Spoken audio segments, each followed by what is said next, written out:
Olá, estamos aqui para a nossa quarta web aula de Fundamentos de Eventos e Serviços de Bar. Bem, nós estamos aqui nessa aula para dialogar um pouquinho sobre as tipologias de serviço, que são muito amplas e que cada lugar do país tem a sua escolha de preferência, mas a gente sabe que todos eles estão ali, no nosso imaginário, né? De alguma forma, eu acredito que a maioria de vocês já tenha experimentado, feito alguma experiência com todas essas tipologias, ou pelo menos com a maioria delas, né? Tem cada um a sua preferência, tem também os lugares que preferem ir, que tem uma tipologia mais, outras menos, mas, em geral, todos esses serviços competem áreas diferentes na hora da gente pensar no nosso restaurante, no nosso bar e também nos lugares onde nós vamos, nos lugares onde a gente costuma frequentar. E aí, essa história de tipologia, ela vem, gente, também de encontro à experiência gastronômica, né? De antemão, cada um dos serviços tem as suas peculiaridades e muitas vezes a experiência gastronômica está vinculada a determinada tipologia de serviço. Então, se sente mais requintado em determinado tipo, o outro acha que a outra tipologia ela é mais sustentável ou tem menos sobras. Tudo isso é envolto, claro, da forma com que esse restaurante se planeja, esse espaço de A e B, né, de alimentos e bebidas, se planeja. Que é a partir desse planejamento que a gente pode, então, decidir qual é a tipologia ideal para o nosso espaço. Bem, montagens de mesas e técnicas de serviço. A gente sabe muito bem que existe uma etiqueta para montagem de mesas, né? Nós vamos ver isso de forma mais profunda, mais para frente um pouquinho. Mas quando a gente vê aqui a imagem ao lado, né, aqui ao lado de etiqueta, nós vemos um serviço posto, né, com um requinte de uma mesa clássica, né, com pratos, pratos de serviço, os talheres de sobremesa, os talheres para salada, para peixe, para carnes, né, colher, garfos e facas. Então nós estamos aqui com uma tipologia específica que já nos remete a um certo requinte, né? Por mais que hoje esse requinte também seja redesenhado. Sempre é importante a gente lembrar de todas as nossas aulas que as coisas têm sido repensadas de acordo com as necessidades locais e com as necessidades, claro, do momento histórico, cultural, sociológico que a gente vive. Então, alguns restaurantes já não optam mais por ter, por exemplo, o prato de serviço, que é aquele prato que quando você senta à mesa e escolhe o seu lugar, eles retiram esse prato. Ele está ali apenas para mostrar a mesa posta. Recentemente eu fui a um restaurante em Fortaleza que tinha esse serviço ainda. Não era um restaurante muito sofisticado, mas era um restaurante muito bom, gostoso. Tinha uma música, um piano tocando assim, mas não era um menu que você fala assim, ah, isso aqui é extremamente sofisticado. Não, mas eles trabalhavam com esse serviço clássico, né, com essa parte mais conservadora do serviço de mesa, de postar, de colocar a mesa posta, né? Então, isso, claro, tem uma influência no pensamento medieval, onde as mesas de banquetes eram montadas com vários intuitos e a forma com que os pratos eram colocados e os talheres, isso já no final da Idade Média, né, gente? Eram pensados de forma muito exclusiva, porque no início da Idade Média não se pensava nem direito em mesa com requinte. Foram os franceses e os portugueses que trouxeram essa evolução para a gente, né? Evolução e também protocolo. A gente vai lembrar sempre dessa palavrinha, ela está sempre no nosso imaginário aqui da disciplina, protocolos e cerimônias, né? Muita gente fala, não gosto de tanta cerimônia para me alimentar. Eu entendo, às vezes realmente a gente só quer receber o nosso prato pronto e se alimentar. Mas um certo protocolo também traz características específicas àquele ambiente que às vezes o dono quer passar, o chefe quer passar, né? Então a gente tem uma coisa de acordo com a outra. Bem, a moda da casa sempre, né? A gente tem que pensar que as montagens de mesa e as técnicas de serviço têm que fazer jus à tipologia da casa que está oferecendo esse serviço. Não faz muito sentido oferecer um serviço americana num lugar onde é extremamente requintado, onde o serviço ideal seria o serviço à francesa, por exemplo. Isso não quer dizer que o serviço americano não possa ser requintado, ele é bastante requintado. Mas a gente entende que, a depender dos espaços das mesas, pode ser que um seja mais adequado que o outro. Isso é muito uma questão de experiência, gente. de vivência, de dia a dia mesmo, de bar, de restaurante, de entender como é que os garçons circulam, né? Como é que isso pode ser melhor ou pior nessa condução do nosso serviço. E bem, a França, ela tem aí como, vamos pensar como principal nação essa condução da etiqueta à mesa, do requinte da etiqueta à mesa. Particularmente existem, claro, em cada lugar sua forma de servir e de comer e de se portar, né? Uma mesa posta árabe, por exemplo, ela tem um serviço muito interessante e é extremamente cultural e muito diferente do serviço à francesa, do serviço americano, do serviço à brasileira, né? Aquela nossa mesa de domingo, cheia de pratos, ou as nossas ceias, né? Como se fosse uma ceia mesmo. Você faz o almoço na casa da avó, né? E aí se coloca aqueles pratos em cima da mesa e cada um serve o tanto que quer e vai sentar, às vezes ao sofá, às vezes numa outra mesa, para poder se alimentar. Isso tem que ser pensado sempre, né, com o lugar que a gente está servindo, ou seja, sempre a moda da casa. Talvez eu colocar a mesa posta num dia de domingo, com a família lotada, com criança, com um monte de coisa, não faz nem sentido social, né? Até acontece um certo distanciamento, se a gente pensar bem, porque existe ali um requinte que talvez aquele momento de distração, um momento de tranquilidade, não impere, não peça, não necessite. E é essa necessidade que transforma esses espaços, né? Então é muito importante a gente pensar nisso. Não vamos ser inadequados na hora só porque a gente quer parecer requintado, né? Às vezes eu cozinho para alguém, eu cozinho para os meus amigos e eu gosto de pôr a mesa, né? A taça de água, taça de vinho.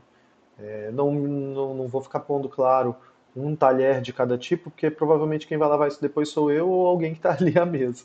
Mas eu gosto, sim, que esse serviço seja posto de uma forma legal. Eu sou conhecido por fazer sempre alguma festa de Natal entre os meus amigos. E aí a gente pega as contribuições e quem cozinha sou eu. Eles chegam lá, já está tudo pronto para comer, eu vou soltando as entradas, os pratos, a sobremesa, a gente vai tomando vinho, e é sempre muito legal. Então, pensar nisso, né, pensar nesse formato do serviço é também muito importante para conduzir com excelência, porque não adianta eu querer montar um requinte num espaço ou num ambiente que não pede aquele determinado requinte. Lembre-se que ser chique é muito mais simples do que a gente imagina, já dizia a Glorinha Calil, né? A gente vai ter oportunidade de falar desses emblemas do highlight da etiqueta no Brasil em um outro momento. E bem, tipos de serviço. Gente, serviço americano é o famoso buffet, né? Mas não é o buffet de self-service. É um buffet onde você tem ali utensílios, pratos, alimentos. Ele não vai ter uma balança para pesar no final, tá? Você pega essa mesa organizada geralmente de forma circular, serve o que você vai comer e vai se sentar à mesa. Essa é uma mesa à parte, não é igual o serviço que nós vamos ver, por exemplo, a brasileira, que é na própria mesa de se alimentar. Que não, é uma mesa à parte, geralmente organizada de uma forma com que o serviço não fique parado, sabe? Com que as pessoas não precisem de grandes reposições. Então eu coloco uma quantidade de comida já cortada, por exemplo, não precisa cortar um frango, cortar um pedaço de carne, já está porcionado. Eu vou lá, pego com uma espátula, coloco no meu prato. Eu vou lá, pego uma porção de uma coisa, coloco no meu prato. Pego uma quantidade de outra salada e coloco no prato. Então é um serviço mais autônomo, se a gente pensar assim, né? Não precisa ter esse recorte da seleção e tudo mais. E geralmente tem porções menorzinhas de outras coisas, de grãos, de saladas e afins. Esse serviço americano de buffet, ele é um introdutório do nosso self-service, que nós vamos falar lá no finalzinho. É como se fosse essa ideia, só que a gente cobra por quilo. E aqui o serviço americano, você come, né, faz o seu prato e senta para comer. Se for um restaurante que cobra por vez, você paga ali o X, vai lá e se serve por vez. Ou alguns pagam para você comer à vontade. Então, você vai lá, vai se servir, não vai precisar pesar o seu prato. O que diferencia esse serviço do self-service também é a parte da pesagem. É claro que a parte da diversidade também de comida, ela influencia muito, porque no serviço americano a gente tem um pouco menos de diversidade alimentar e no serviço de self-service um pouco mais. Às vezes até demais, né? E a gente fica ali sem saber exatamente o que comer, ou acaba misturando muitos grupos alimentares que não tinham necessidade. A famosa lasanha com arroz, né? Que a gente pega e a gente vê ali massa com carboidrato, carboidrato com batata e batata que é carboidrato também, e a massa também. Aí mistura tudo e faz uma saladona. O que eu não estou falando em momento algum que é ruim, mas tem ali uma característica específica de forma de comer. E existem as armadilhas, né? Nós vamos falar sobre essas pequenas armadilhas quando chegar na parte do self-service. Bem, o serviço à francesa, serviço à française, ou serviço diplomata, né, comum nas grandes reuniões com pessoas de alto calão, onde você monta aquela mesa para servir um serviço específico, ou nos menus degustação, né?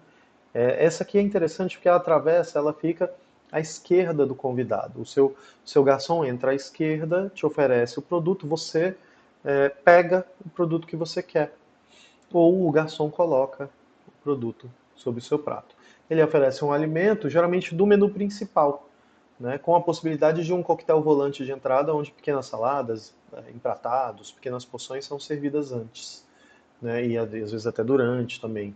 Então você pega, às vezes, todas as proteínas seriam servidas à francesa. Aí ele vem com a bandeja ali, com a tigela, te serve, você quer quanto disso aqui, tal. E aí sai. E como se fosse ali num serviço de rodízio, né? Mas não é exatamente um rodízio, mas como se fosse um rodízio. O garçom chega e pergunta, pizza de alite, aí você vai, pega alite. Né? Pizza de calabresa, você pega pizza de calabresa. Mas não necessariamente é desse formato. É mais voltado para servir com um pouco mais de requinte. O serviço à francesa ele é mais requintado nesse sentido do que um rodízio. Né? Ele geralmente usa uma prataria, os garçons usam luvas, né, usam uma roupa própria, né, para aquele buffet. É um serviço para quem quer sofisticação e às vezes tem um espaço menor de serviço. Né? E aí o garçom consegue entrar ali e servir muita gente ao mesmo tempo. É também uma ótima opção para quando você tem muitos convidados, porque às vezes o menu degustação ou o empratado ele vai demorar mais para sair. E se você fizer um serviço à francesa, as pessoas vão comer quase que juntas ali. Então você vai servindo ao mesmo tempo, enquanto uma pessoa serve os empratados e saladas, o outro vai servindo as proteínas que estão nessas tigelas, né? E aí o garçom consegue ter uma dinamicidade maior e a gente também consegue cuidar melhor do nosso comensal. No serviço à brasileira, as travessas de comida elas ficam dispostas numa mesa, geralmente centralizada, e cada comensal geralmente levanta e se serve, ou aquela famosa, coloca um pouquinho de arroz aí para mim, coloca um pedaço desse bife para mim, né? Se serve conforme deseja. É um clássico familiar nas casas de todo o país, né? E aí aqui no Brasil, esse tipo de comida ela é muito afetiva, ela tem muito a ver com esses espaços de fim de semana, a forma com que as pessoas veem as suas famílias, os seus familiares, né? E às vezes, se reúnem na casa da vovó, e aí a vovó tem esse hábito de colocar, ou na casa de uma pessoa que geralmente é a que comanda, né? Eu almoço na casa das minhas amigas e sempre tem aquele monte de as panelas com as comidas. Às vezes as panelas também vão, né? Não necessariamente coloca tudo em travessa, às vezes as panelas vão para as mesas também, em cima de descansos para as panelas, o que não é um problema em forma nenhuma. E às vezes também as formas, né? Você assou uma ave, você assou uma carne, você leva aquela forma ali para a região onde você vai servir, vai se servir, né? É muito interessante, é um serviço afetivo, é um serviço sem muito requinte, não no sentido negativo, mas ele é mais livre e dá mais autonomia para o comensal, o que aproxima muito mais as pessoas, eu acredito que é um serviço mais afetuoso e menos burocrático. Acho que essa palavra ela combina bem aqui com a ideia do serviço à brasileira. Mais afetivo, menos burocrático, come aí o tanto que quiser, menino para de pegar, tá pegando demais, tá comendo tudo. É mais ou menos essa ideia que a gente já conhece dentro das nossas famílias, dentro do bom formato que o brasileiro gosta, né? Um bom serviço, uma boa alimentação. E o serviço à inglesa, né? Ele é bem direto, com pratos empratados, como se fosse um PF, tá? Que os ingleses não me ouçam dizendo que o serviço à inglesa é como um PF, mas ele é como um PF, tá? E aí ele vem Ele tem um indireto também, que é como se fosse um rodízio. A pessoa passa, te oferece ali o que tem e você pega aquele empratado.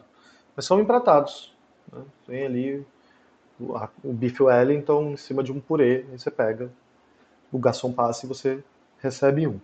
E esse serviço aqui é um mix de outros serviços e a gente quase não usa ele como referência na hora de montar cerimonial, na hora de montar buffet, né? Porque a gente tem outros serviços muito parecidos que funcionam de forma igual e às vezes tem complementos mais interessantes do que o serviço à inglesa. Então, a gente acaba não usando tanto. Mas nós usamos também empratados, né? Por exemplo, um casamento não é um restaurante. Você tem ali uma cozinha, um catering que está fazendo o seu casamento, ou você tem um chefe às vezes, né? E aí ele vai empratar e o garçom vai levar. Isso é um serviço à inglesa. Você escolhe ali no menuzinho, eu vou querer comer o salmão com molho de maracujá, quero de entrada a brusqueta e a sobremesa é o pudim. Aí ele vai trazer já empratadinho pronto, você não vai precisar se servir, né? É interessante também, principalmente a gente pensando na praticidade, na facilidade das coisas. Bem, protocolos e etiqueta. O serviço à americana, ele é um serviço mais livre, então você tem uma liberdade maior, mais despojado de se servir à vontade, né, de comer tranquilamente à mesa. Geralmente são comidas mais leves ou que você come em menor quantidade, como pastas, queijos cremosos, pães, umas saladinhas e tal. Então você serve ali uma quantidade que não é geralmente igual ao self-service, né? Onde você, às vezes, como a gente falou, já serve muito mais. O serviço à francesa, ele vem aí, né, servido pelo garçom, sempre ao lado esquerdo, e ali você tem uma opção, por exemplo, de uns medalhões, aí você quer, a gente retira, ou o próprio comensal, quando o gancho está na mesa, ele mesmo retira. Aí depende de como cada um quer fazer o seu formato. Eu acho sempre mais interessante o garçom servindo, porque evita de cair na mesa e tudo mais. Serviço à brasileira, ele é um serviço aqui no centro, né? A gente está vendo um monte de comida, as pessoas ao redor se alimentando. Então a gente come junto da comida. Isso é interessante também.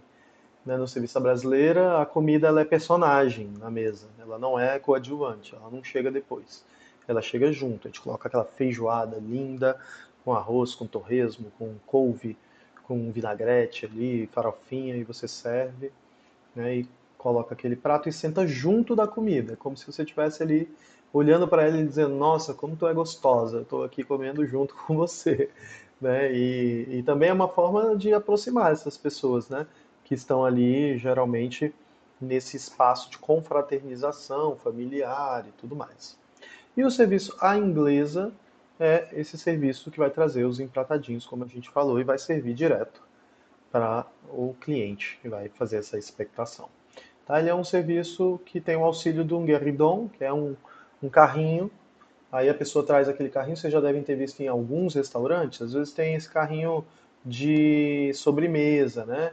E aí vários tipos de sobremesa diferentes, você diz o que você quer, o garçom vai, coloca para você experimentar ali ou comer aquela sobremesa.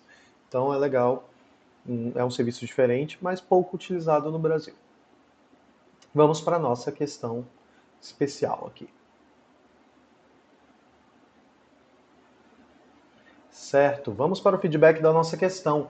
Os estilos de serviço à mesa, eles refletem tradições e níveis distintos de formalidade. O serviço à francesa, ele é marcado pela sofisticação e a ritualística, enquanto o serviço americano, ele foca na praticidade e agilidade, sendo amplamente adotado em restaurantes contemporâneos.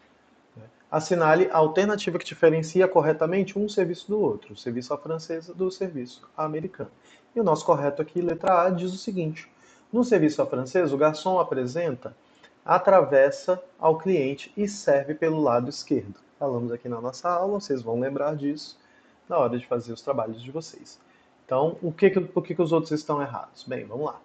No serviço americano, os pratos são finalizados à mesa, na presença do cliente. Não, no serviço americano, os pratos já vêm ali.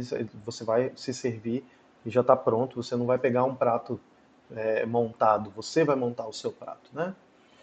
E no serviço à francesa, os pratos são servidos diretamente da cozinha ao cliente, né? E aí a gente já sabe que também não é assim o que é feito o serviço à francesa, né? Eles são servidos pelo lado esquerdo por um garçom ou às vezes por uma copeira, enfim, por alguém que está ali para fazer esse serviço de entrega do alimento. E por fim, no serviço americano, os clientes são servidos diretamente das travessas colocadas no centro da mesa, e a gente já sabe que esse serviço é o serviço à brasileira. Notei que são detalhes pequenininhos entre um serviço e outro, às vezes a gente pode até confundi-los, mas é importante a gente saber essa pequena diferença. O serviço americano, você vai se servir lá, né, num ponto de alimentação. No serviço à brasileira, a comida come junto. Vamos lembrar disso. Comida é protagonista, ela não está ali à expectativa, né? Ela não está guardada, ela está à mesa junto com a gente, se alimentando junto com a gente. A característica super brasileira de olhar, nossa, você colocou tal coisa, né, nessa comida, por isso que está diferente. O que leva nesse prato aqui? Tal, como é que você faz essa receita? É muito comum a gente estar comendo, falando da comida ou de outras coisas que estão à mesa que o brasileiro gosta muito. E isso é muito bom. Gente, nos restaurantes, e aí já pensando nessa sofisticação de alguém que está trabalhando com um cardápio, a gente tem que ter um cardápio diverso, mas tem que ter muito cuidado com a diversidade de cardápio, tá? Eu gosto muito de falar isso para os meus clientes quando eu estou dando consultoria de solução, que um cardápio extenso demais, ele pode trazer problemas para o seu serviço. Eu prefiro um restaurante que tenha 7 pratos muito bem executados, que vão rápido para a mesa do cliente, do que um cardápio que tenha 50 pratos, nenhum é bem executado e ele demora muito tempo porque cada prato leva uma guarnição diferente, leva uma proteína diferente, feitos às vezes só por uma pessoa da cozinha. Tem alguém que só faz frutos do mar, tem outro que só faz não sei o quê, e aí a gente chega no final e não consegue êxito, né? Então, o cardápio diverso, ele preza por esse espaço, um espaço onde eu tenho diversidade alimentar, mas não necessariamente um monte de comida diferente. É muito comum no Brasil nós vermos em cardápios genéricos ter sempre um tipo de risoto, pelo menos, um tipo de massa, pelo menos, um fruto do mar, uma carne, um frango, né? E aí vários pratos contêm arroz, às vezes tem uma lasanha ou alguma coisa assim, prato vegetariano. Então, geralmente são assim. Agora, quando a gente pega cozinhas que são autóctones, né, um restaurante de cozinha baiana, aí a gente foge um pouquinho disso, porque eu não vou ter um à la carbonara, entendeu? Que é tão comum na maioria dos cardápios. Eu vou ter outra coisa ali que vai me ofertar esses produtos. Tá? O serviço personalizado é a food experience, essa experiência que o restaurante te traz. Quer queira, quer não queira, gente, quando a gente vai ao restaurante, pode ser o mais simples possível, a gente está saindo da nossa rotina para encarar um outro espaço, e é nesse espaço que eu vou ter uma experiência diferente da minha experiência de casa. Portanto, o restaurante, independente do tamanho do serviço, ele vai oferecer para o cliente uma experiência, uma food experience. Então, o que acontece? Eu preciso entender que tipo de cliente eu estou atendendo para poder oferecer a ele a melhor experiência possível dentro do ramo. Hoje a gente sabe que as pessoas não saem de casa só para se restaurar, né? Já falamos sobre isso em outros momentos. As pessoas saem de casa por escolha diversa. Em vários, a gente tem muitos veículos que forçam as escolhas das pessoas. E esse forçar, não estou dizendo nem que é ruim ou não natural, mas é muito mais do que só querer matar fome. É também uma certa performance, e essa performance ela demanda a experiência.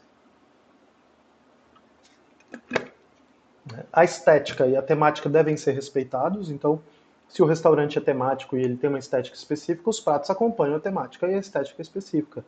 Eu já fui a lugares que pregam uma coisa e quando você via o menu era totalmente diferente. Deixava muito a desejar. E uma vez o garçom até me falou: Ah, já foi assim há um tempo atrás, mas aí não deu certo, a gente foi mudando o cardápio. Mas é mais caro mudar a decoração, né? Então, o cardápio é muito mais simples de ser mudado. Por mais que isso seja também um risco, enfim. A gente não vai entrar nessa seara. Mas isso acontece com uma certa frequência, né? Então, a gente tem que ter, se nós estamos montando, prestando essa consultoria, vamos ter cuidado com esse processo, né? E por fim, o serviço empratado. Restaurante que não seja um restaurante self-service, ele, em geral, nem um rodízio, ele vai servir empratado. Você olha o cardápio, à la carte, que a gente costuma chamar, escolhe na carta, né? À la carte no cardápio, na carta, escolhe ali e fala, quero esse aqui, vem montadinho para sua mesa e tem que estar bonito, tem que estar cheiroso, tem que estar quente. quente, principalmente, muito lugar que comete esse erro terrível de servir uma comida que não está quente, né? E aí isso é muito ruim para quem está recepcionando. A estética da recepção vai falar muito sobre como a gente observa a- as coisas que estão ao nosso redor. Aqui eu estou aplicando a comida, né? Eu olho, eu vejo o alimento vindo, eu olho para ele, eu sinto o seu odor, né? Eu observo as suas cores, o seu formato, sua montagem. Ou seja, eu como primeiro esteticamente. Aquela ideia de como primeiro com os olhos é verdade, logicamente, e é claro que vai de encontro também ao como primeiro com o nariz, nesse sentido, porque eu também vou sentir o cheiro da comida. É muito estranho uma comida chegar na nossa mesa e não ter cheiro de nada, né? E aí depois é que a gente prova e vai descobrir se aquela comida realmente está boa. Gente, o self-service é uma modalidade muito popular no Brasil, né? Ela conota um serviço com rapidez, muitas opções, né? Então ali, na teoria, o self-service ele vai agradar a todos, né? E muitas opções com preço geralmente mais reduzido. Se paga por quilo ou por prato, alguns lugares, né, você pode comer à vontade por um valor X, e a depender do estabelecimento. Então, você tem geralmente pratos com pesagem por quilo, que é o que eu falei que às vezes tem determinadas armadilhas, né? Vamos olhar aqui, por exemplo, olha a quantidade de proteína bonito, né? Tudo gostoso, batata, arroz, farofa, saladinha ali no canto, e do outro lado vai indo e tem mais coisa, tem mais coisa. E o que acontece, gente? Geralmente eles colocam uns itens que são mais pesados primeiro e depois vão diminuindo no peso dos itens. Peso mesmo, peso de balança. Então você pega uma carne com osso, uma costela, alguma coisa assim, aí depois você reduz, tem um peito de frango grelhado, tá tão bonito, né? Aquele com cebola, não sei o que, quero pegar. Aí você tem um bife de fígado, aí você tem, sei lá, camarão, e o camarão é mais leve, né? Então, por que que eu não vou colocar um pouquinho de camarão? Ele é mais leve, e aí você vai adicionando de seu prato. Isso é uma armadilha que o buffet monta para você. Mas é claro que não é uma armadilha do tipo, nossa, que vítima que eu sou. A gente também tem que ter autonomia para escolher, saber que a gente está exagerando ou não determinados alimentos, determinadas formas de comer. Mas que é uma armadilha do self-service muito boa para nós que vamos montar e vamos trabalhar, né, fazendo essas comidas. E, gente, uma questão sobre self-service, eu já adentrei várias cozinhas que trabalham com self-service, e é muito legal a gente ver a rotina deles. Alguns restaurantes decidem os seus cardápios com antecedência, mas muitos restaurantes menores decidem os seus cardápios no próprio dia. Já entrei em um que ele via quais as proteínas que estão sobrando mais, ou qual a proteína que está mais próximo ao vencimento. Ainda boa, mas que vai vencer com mais brevidade. Então você vai inventar vários pratos com aquela mesma proteína. Vários pratos com frango, vários pratos com porco, vários pratos com carne vermelha. E aí, determinados dias da semana, esses restaurantes têm uma cozinha especial. Tem feijoada toda sexta-feira, tem cordeiro toda quarta-feira. E isso é interessante, porque a população ao redor vai entendendo o fluxo, a gente pensando aqui, por exemplo, num restaurante de bairro, né? Que está ali há muitos anos. Então, a população ao redor vai entendendo que dia que tem o quê, e aí, de repente, quarta-feira não vamos cozinhar, vamos pegar uns pratos lá no restaurante para a gente poder experimentar comer o cordeiro. Ou então, sexta-feira é dia de feijoada, vou lá pegar algumas marmitas, porque o self-service te possibilita isso também. Você escolhe o que você quer comer, a quantidade que você quer comer, vai pagar por quilo e você pode fechar a sua marmita e levar para casa, né? Ou você pode vender via iFood. Muitos restaurantes desses vendem via iFood, né? Quem nunca comeu uma marmitinha que foi montada de um self-service, né? Então você escolhe geralmente a proteína. Na maioria desses lugares, quando vende marmita, a marmita ela é mais barata do que você pedir por quilo. Então você vai escolher uma proteína e o resto do buffet você pode escolher à vontade, de que caiba dentro da marmita, claro. E aí as pessoas vão colocando as comidas e você vai até ali a ala das proteínas e pega a proteína que você quer. Ou às vezes tem uma opção de churrasco, de carne assada. Self-service no Brasil costuma ter carne assada, né? Costuma ter churrasco. Tem uma ala ali que faz essa alimentação assada, né? E é interessante, eu acho que em Brasília é muito comum mesmo que os self-services tenham churrasco. Aí com linguiça, com carne, com frango. É uma opção a mais para pesar mais nesse prato, porque, poxa, você está ali numa quarta-feira, meio da semana ainda, e você não tem que voltar para o seu trabalho em 2 horas. Aí você sentou naquele self-service e tem um churrasquinho. pô, vou comer um churrasco porque isso aqui vai dar uma aliviada na minha tensão e eu vou conseguir voltar para o meu trabalho mais tranquilo. Então é interessante a gente pensar que esses processos eles vão sendo revistos com o passar do tempo, mas uma revisão de cardápio ela é feita de forma muito pertinente, ela é bem pensada quando ela adiciona itens desses que têm memórias afetivas, que têm memórias situacionais, como essa, por exemplo, de eu estar no meu expediente de trabalho e de repente poder sentar e comer um churrasco. Talvez eu não possa tomar a cachaçinha, a caipirinha, a cerveja, né, porque eu vou voltar para trabalhar e seria um pouco antiético. Mas o churrasco já pode trazer ali uma memória, um abraço para aquela pessoa que está ali, né, se esforçando para manter o seu dia a dia. E aí é interessante que é uma vertente muito forte no nosso país. O self-service ele ganha o coração de todo mundo. E a gente tem até grandes franquias que trabalham com esse modelo, que dão outros nomes, mas é um modelo de self-service, né, que você inclusive pesa o seu prato. Então, você tem restaurantes de comida brasileira que são super bem falados e que tem uma comida sensacional e que é caríssimo o quilo, né? R$ 100 o quilo, R$ 120 o quilo. Eu me lembro de uma experiência que eu fui representar uma empresa em Fernando de Noronha em 2024.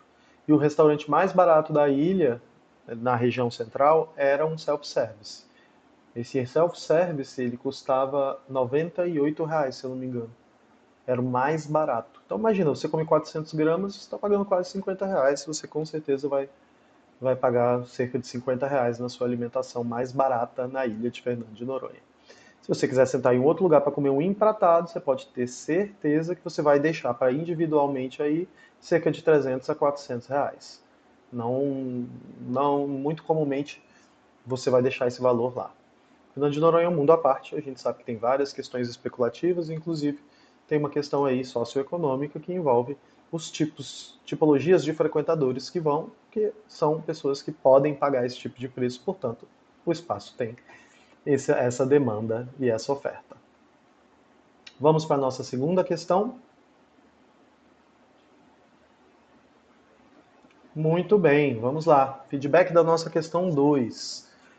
O modelo de self-service amplamente difundido no Brasil a partir da década de 1990 se tornou uma das formas mais populares de alimentação fora de casa, né? Caracterizado pela autonomia do cliente na montagem do seu prato, né, e a cobrança por peso, majoritariamente. Esse sistema exige organização, controle de temperatura e boas práticas, principalmente de higiene e segurança alimentar.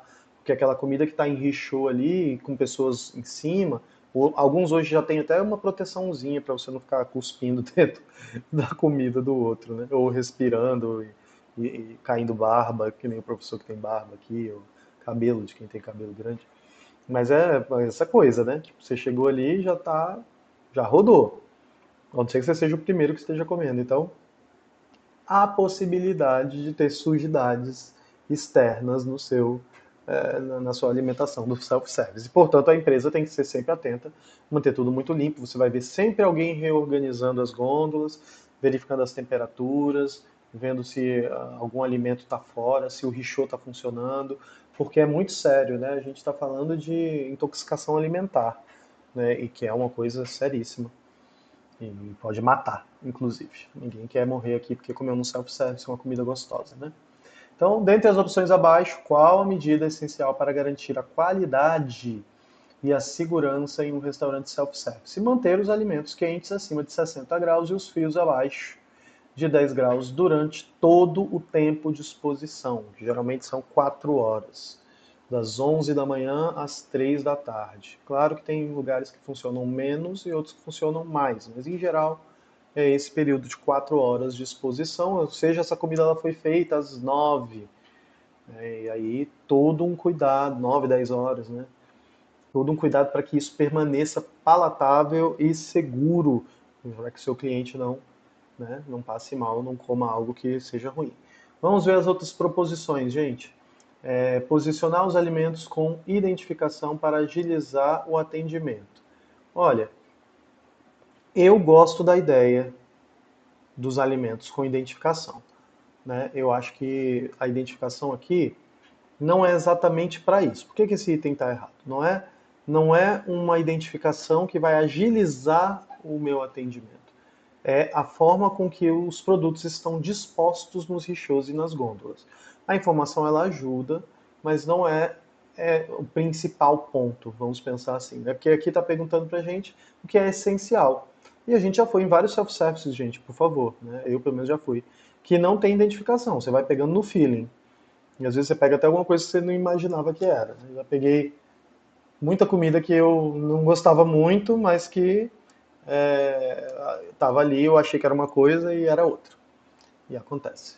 Né? O ideal é não acontecer, é que essas coisas trabalhem juntos. Né? Reaproveitar os alimentos do buffet no final do dia, isso é um fator complicado no nosso país. Tá? Todo mundo fala que aquele arroz coloridinho do self-service é um arroz reaproveitado. E talvez se ele fosse, isso não é um grande problema, se ele foi bem acondicionado e refrigerado no final do dia. Agora, essencial para garantir a qualidade e segurança é usar comida requentada? Não estou aqui querendo ser radical, né? Mas a gente está pensando no que é essencial para a segurança. E a pergunta é essa. Reaproveitar é possível, mas não é essencial para a segurança alimentar. Entendeu? Em ponto, é isso que eu quero que vocês entendam na hora de responder as questões, tá? Então, estimular o cliente a se servir com as mãos durante esse período e tal, né? Quando tiver pouca demanda. Com as mãos, a depender, né, do que a gente está falando aqui.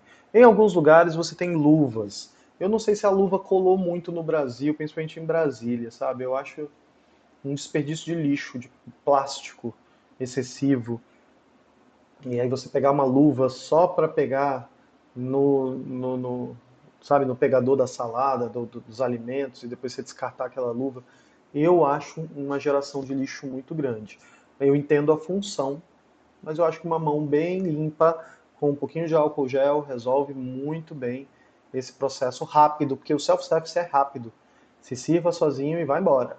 Né? Pesa ali, paga, ou paga, vai pagar depois, enfim, mas pesa e vai embora. Né? Não é para você ficar ali em cima dos alimentos. Então, eu não sei, eu penso que tanto a identificação quanto essa agilidade que dá uma falsa impressão de limpeza e asepsia podem ser uma armadilha não muito positiva, se a gente pensar que tem coisas mais importantes. Então, manter as temperaturas é um ponto que aí não é só essencial, é obrigatório. Então, portanto, esse item está certo por conta disso. Ok, então vamos chegando aqui no fim da nossa aula. Como escolher o melhor serviço para o restaurante que eu estou dando consultoria ou que eu estou abrindo? Entender a proposta do local, essencial, né, gente? Planejamento, estrutura, estética, temática. É um restaurante que vai ter um tema específico, então eu tenho que pensar como é que vai ser esse serviço. Será que funciona um self-service? Será que tem que ser empratado? Será que um serviço à francesa? Isso tudo eu tenho que desenhar de acordo com o fluxo do meu salão. Porque existe essa coisa da entrada e da saída dos fluxos. E é um caos, às vezes, dentro dos restaurantes. Então, nós precisamos nos atentarmos a esses fluxos, né? Que os fluxos incluem entrada e saída de alimento, entrada e saída de lixo, entrada e saída de gente, de louça. Então, vamos pensar sempre da melhor proposta para o local que nós estamos montando ou trabalhando. Pensar no cardápio antes do serviço, eu acho que o cardápio ele vai ditar o serviço, mas também eu posso querer dizer assim, eu vou montar um self-service e vai trabalhar com richô. Beleza, então o cardápio vai ser pensado para o formato self-service. Então, eu vou fazer um restaurante de rodízio. Então vai ser pensado assim. Né? Se for tradicional, penso primeiro no cardápio, depois no serviço. Tá? Entender a clientela. Isso aqui é para todos os nichos, todos os âmbitos. Né? O que minha clientela quer comer e como funciona nesse lugar. Alguns restaurantes têm uma espécie de área VIP, de salão especial, onde aqui é self-service, mas ali se servem empratados. Existem alguns lugares que são assim. Tem uma ala para quem está comendo o buffet e tem uma ala para quem está pedindo o empratado, e aí tem um outro valor, um outro serviço. Quase sempre a mesma comida, mas assim, tem ali para quem não quer ter o trabalho de ir até o buffet, talvez, entendeu? E observar o lugar ao redor. local, né, ao redor. Como que as pessoas convivem ali, como é que são os transeuntes, os frequentadores, ou os futuros, os prováveis frequentadores do restaurante que você está trabalhando. E bem, nosso roteiro de estudos simples é o quê? Qual desses serviços são mais comuns na sua região? Aí onde você vive, onde você frequenta, se se alimenta num shopping, por exemplo? Tem gente que trabalha perto, que vai comer no shopping por conta da gama de opções, né? Então, a gente tem shoppings, Vendas 2000, tem um monte de restaurante, né? Não é exatamente um shopping de compras, mas é um espaço comercial também. E como é que eles funcionam, esses espaços? Eles funcionam mais dinâmico, com mais gente, com menos gente, com mais opções, com menos opções? Como é que eles funcionam? Né? Observe sempre, sempre que for a um restaurante, sempre que passar por um restaurante, tire um minutinho para observar o serviço. Claro, se isso for possível, né? Porque às vezes a gente está numa correria e não dá tempo. Mas como pessoas da gastronomia, tire um tempinho para fazer isso. Vocês vão ver que vão agregar muito para o conhecimento de vocês, tá bem? Até a próxima aula. Um abraço imenso e tchau, tchau.